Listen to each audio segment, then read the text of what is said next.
থাকে। আল্লাহ রাব্বুল আলামিন বলছেন যে বিবিরা হলো তোমাদের শান্তি, বিবিদেরকে আজে বাজে নামে ডাকবেন না, শান্তির নামে ডাকবেন।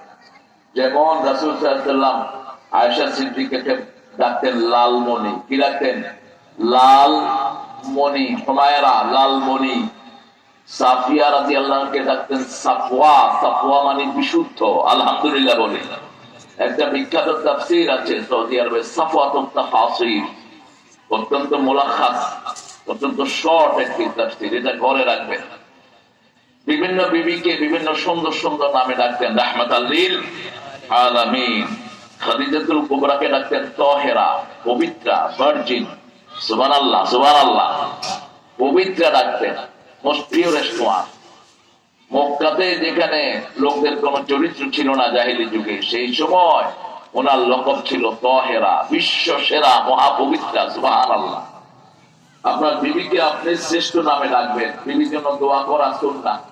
রাসূল সাল্লাল্লাহু আলাইহি ওয়াসাল্লাম বলতেন, আল্লাহর আরশের নিচে জমিনের উপরে আমার খাদিজার চেয়ে শ্রেষ্ঠ কোন মহিলা নাই। রাসূল নিজের বিবির ব্যাপারে সার্টিফিকেট দিচ্ছেন।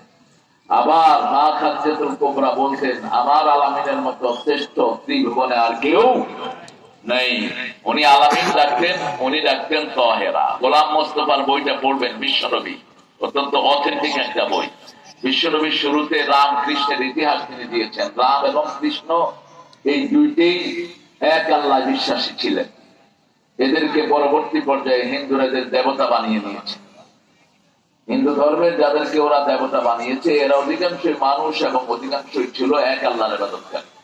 তো গোলাম মোস্তফা এখানে দেখছেন, একদিকে বিশ্ব বিশ্বাসী, সারা পৃথিবীর সর্বশ্রেষ্ঠ বিশ্বাসী, আর একদিকে সর্বশ্রেষ্ঠ মহাপবিত্র, দুইজনকে মিলিয়ে আল্লাহ ইসলামকে পরিপূর্ণ করে দিয়েছেন।